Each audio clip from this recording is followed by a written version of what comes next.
Can you tell me, why are you interested in impact investing? What's inspiring you to get involved in impact investing at the foundation? I think the idea of, at the core of most community foundations is the central notion of capacity creation.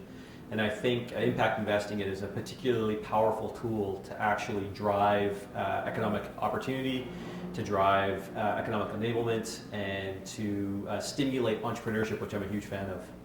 Oh, that's great. That's great. And do you have a particular vision for where impact investing for the foundation of the future might be, where that could land? Well, the venture capital model has proven to be a fairly powerful stimulus for new business creation, new job creation, ideation, innovation. And so the idea that the foundation movement might be able to support that with a social angle, with social enterprise being the focus, I think is quite an inspiring vision. And the idea that on a national basis, we would stimulate a different mindset around entrepreneurship. One where consideration around social benefit, social impact is at the core of the vision, is one that the future would be well suited to or well benefited by. Right.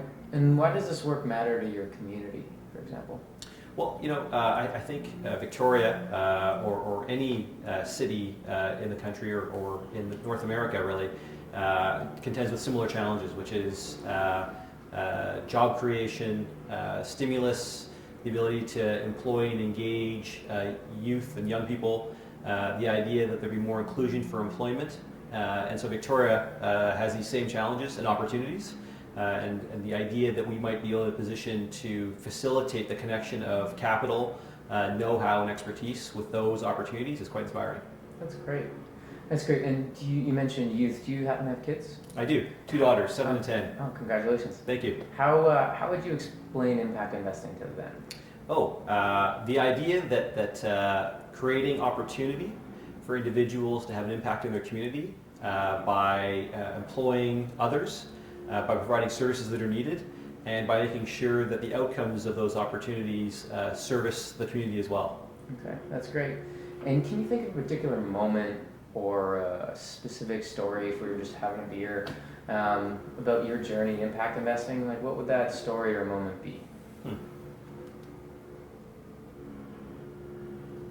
My journey with impact investing started in sort of two dimensions, one personal and one through philanthropic engagement. So I started on the Community Foundation of Victoria, participating on the impact investing, impact loans committee, the Vital Loans Committee. And one of the very first projects we supported was the Pacific Opera. And it was a relatively interesting loan scenario where we were providing capacity for them to export the intellectual property of the opera to other cities. They had a business model where they were developing the sets and programming for other opera centers that didn't have that capacity internally. And so the funding that was provided created capacity for that to occur. So it was a really interesting opportunity to see the arts in the social venture space and tying that in with the foundation's experience with loans. And then parallel to that, my own personal experience as someone who supports early stage businesses, I recently got involved with a company based in Africa that is very much focused on worker enablement and worker portability and employment portability. And so both those experiences were, I guess, formative in my sort of crystallizing a vision and understanding how impact investing can make a major difference in communities. That's great. Thanks so much for your time. Excellent. Cheers. Yeah.